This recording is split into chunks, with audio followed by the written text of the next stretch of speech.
Você já sentiu que tem algo observando você no escuro? Algo que não devia estar ali. Algo que imita um som conhecido, só pra te fazer chegar mais perto. Em quase todas as culturas do mundo, existe uma história parecida. Uma criatura, uma sombra, uma voz que chama o seu nome quando você está sozinho. E o mais estranho de tudo isso é, essas histórias não nasceram do nada. Elas vêm de algum lugar. De algum medo real que atravessou gerações e continua vivo até hoje. Hoje vamos abrir 3 arquivos diferentes. 3 arquivos de 3 lugares distintos do planeta. Eu tenho quase certeza que você já ouviu ou viveu alguma delas. Fique até o fim, porque elas podem estar mais próximas do que você imagina. Esse é um canal novo, então se puderem, deem o seu feedback, se inscrevam e comentem. E finalmente, sintam-se bem-vindos aos arquivos do D. Arquivo número 1. Krampus. A primeira das nossas criaturas fica pela Europa Central. Áustria, Alemanha, parte da Hungria e da Eslovênia. Lá, antes do Natal ser só sobre presentes e luzes coloridas, existia uma figura que ninguém queria encontrar. Uma figura que todos temiam e rezavam toda a sua vida para não encontrá-la. Imagine-se vivendo em uma vila pequena no meio dos Alpes. É dezembro, a neve já cobriu os telhados há semanas. As famílias se recolhem cedo porque sabem exatamente que noite é essa. 5 de dezembro, a véspera do dia de São Nicolau. Enquanto São Nicolau percorria as casas recompensando as crianças bem comportadas, existia outra figura, encarregada de uma tarefa bem diferente, e ela não vinha sozinha em silêncio. Ela vinha fazendo barulho, um som metálico, arrastado, ecoando pelas ruas de pedra. Correntes pesadas, presas ao corpo, batendo contra o chão gelado a cada passo.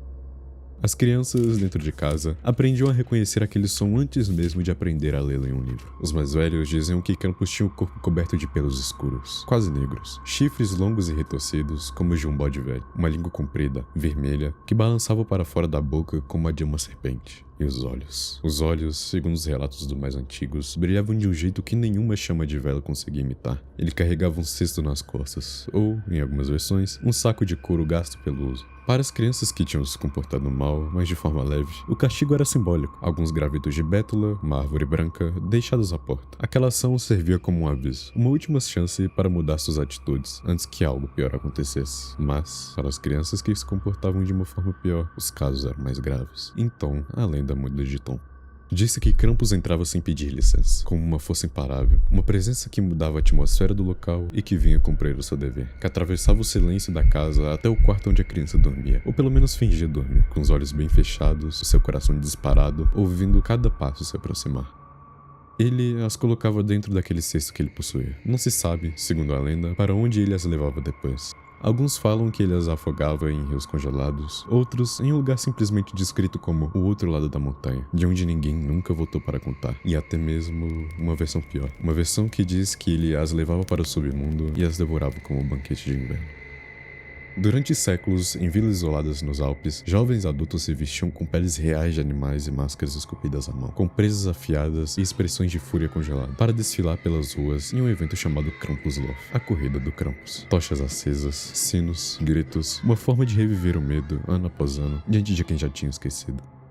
Existem diferentes versões sobre a origem exata do Krampus. Algumas ligam a figura a antigos rituais pagãos de inverno, anteriores até mesmo ao cristianismo, onde se acreditavam que era necessário afastar os espíritos do frio com máscaras e barulho. Nenhuma dessas versões podem ser confirmadas como a verdadeira origem, mas todos concordam em um ponto. O Krampus surgiu como um contraponto necessário. Onde existe recompensa, alguém, em algum lugar, sempre imaginou que deveria existir punição. E se essa noite acontecesse hoje? Se você ouvisse agora mesmo o som de corrente se arrastando do lado de fora da sua porta, você acha que teria sido bom o suficiente para escapar dele? Arquivo número 2. Os Skinwalkers. Essa é, talvez, uma das lendas mais delicadas que vamos contar hoje, e é importante dizer isso com respeito, porque elas vêm de alguma cultura viva, com significado profundo até os dias de hoje, além de ser um dos assuntos mais falados dos últimos anos. Falamos dos Skinwalkers, ligados a tradições do povo navarro no sudoeste dos Estados Unidos. Dentro da cultura navarro, existe uma crença em pessoas que rompem os limites mais sagrados da comunidade. Feiticeiros, chamados por alguns de Yidlalushi, que através de rituais proibidos, obtêm a capacidade de se transformar em animais. Lobos, coiotes, corujas, ursos, qualquer animal. Mas segundo a tradição, não é uma transformação qualquer, e não é um poder que qualquer pessoa pode simplesmente escolher ter. Disse que, para adquiri-lo, é preciso cometer um ato de traição extrema contra a própria família ou comunidade. Um rompimento tão profundo que afasta essa pessoa para sempre do equilíbrio, algo central e sagrado na cosmovisão navarra. E é por isso que, dentro da comunidade, esse é um assunto tratado com extremo cuidado. Não é folclore contado por diversão ao redor de uma fogueira. É algo sério, algo que quase nunca é discutido abertamente com estranhos, e que carrega peso espiritual para quem cresce dentro dessa cultura. Fora da comunidade, no entanto, os relatos se espalharam de um jeito diferente. Histórias contadas por viajantes e moradores de regiões isoladas do Arizona e do Novo México falam de estradas desertas, à noite, sem nenhuma outra luz além dos faróis do carro, e de algo amedrontador correndo ao lado do veículo, não atrás, ao lado, na mesma velocidade, sem esforço aparente, batendo o olhar contra o vidro da janela por algum instante. Breve o suficiente para gelar o sangue, mas longo o suficiente para nunca ser esquecido. Relatos descrevem que os olhos refletem a luz dos faróis de um jeito que nenhum animal comum reflete. Um brilho errado, um brilho que não deveria estar ali. Outros descrevem batidas na parede externa de casas isoladas durante a madrugada. Vozes chamando o nome de moradores do lado de fora, usando a voz de alguém que a pessoa reconhece. Um parente, um vizinho, alguém que, ao verificar depois, nunca esteve perto daquela casa naquela noite.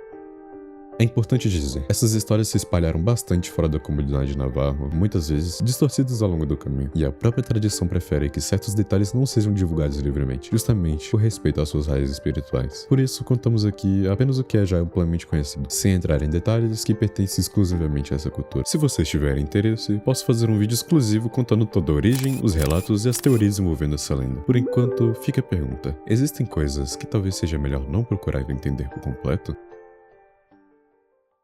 Arquivo número 3, os Wendigo. Nossa última lenda vem do norte, das florestas geladas habitadas por povos algonquinos como os Cree, os Ojibwe e outras nações indígenas do Canadá e do norte dos Estados Unidos. Diferente das outras histórias de hoje, essa não fala apenas de uma criatura, fala de uma advertência, uma das mais antigas e mais sérias dessa comunidade. Segundo a tradição, o Wendigo representa o perigo do egoísmo extremo, da ganância sem limites e principalmente do canibalismo. Um tabu absoluto entre esses povos, considerado uma das piores transgressões possíveis contra a humanidade e contra a própria natureza humana. A versão mais conhecida da lenda descreve invernos brutais, de um frio capaz de matar em poucas horas quem ficasse exposto a ele. Caçadas que fracassavam semana após semana, famílias inteiras isoladas pela neve, sem comida, sem esperança de socorro. E, em meio a esse desespero, alguns eram tentados a recorrer ao impensável. Segundo a lenda, ao se der a esse ato, algo mudava dentro da pessoa para sempre. Não de forma imediata, de forma lenta e progressiva, como uma doença que consome por dentro antes de se mostrar por fora. O corpo começava a se transformar, os ossos se esticavam sobre a pele, que ficava cinzenta, rachada pelo frio extremo. O ser ficava cada vez mais magro, mais alto, quase esquelético, como se a fome tivesse consumido tudo o que antes era humano. Os olhos afundavam nas órbitas e um cheiro, descrito por alguns relatos como o cheiro de carne em decomposição, passava a acompanhar sua presença mesmo à distância. Quanto mais o Wendigo comia, mais fome sentia. Nunca satisfeito, nunca completo, condenado a caçar para sempre na neve entre as árvores, seguindo o som de qualquer coisa viva que se movesse por perto. Alguns relatos descrevem sua voz imitando a de pessoas conhecidas, chamando caçadores para longe do acampamento, para dentro da floresta mais densa, de onde muitos nunca retornaram. Outros falam de um som de galhos se quebrando, alto demais para ser um animal pequeno, alto demais para ser apenas o vento. Muitas comunidades indígenas usavam essa história como um alerta moral, para lembrar as pessoas da importância de compartilhar recursos, principalmente durante os invernos mais duros, quando a sobrevivência de todos dependia diretamente da cooperação de cada um.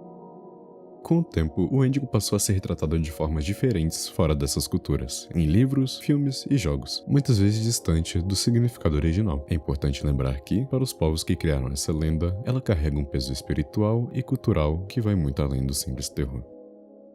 3 lendas, 3 lugares diferentes do mundo, culturas diferentes, línguas diferentes, séculos de distância entre uma história e a outra. E ainda assim, todas elas nascem exatamente no mesmo lugar. O medo do desconhecido. O medo do que existe além da luz, do que se esconde atrás de uma porta fechada, do que pode estar observando, esperando o momento certo. Talvez seja por isso que essas histórias nunca desapareceram. Elas mudam de nome, de idioma, de continente, mas o medo que as criou continua o mesmo, em qualquer lugar do mundo. Agora eu quero saber de você. Qual dessas 3 lendas mais te assustou? Por qual mais você se interessou? E qual história, de qualquer lugar do mundo, você gostaria de ver em um próximo vídeo aqui no canal? Se quiserem, posso fazer um vídeo separado para cada uma delas. Dito isso, todas as histórias estarão guardadas aqui, nos arquivos do D.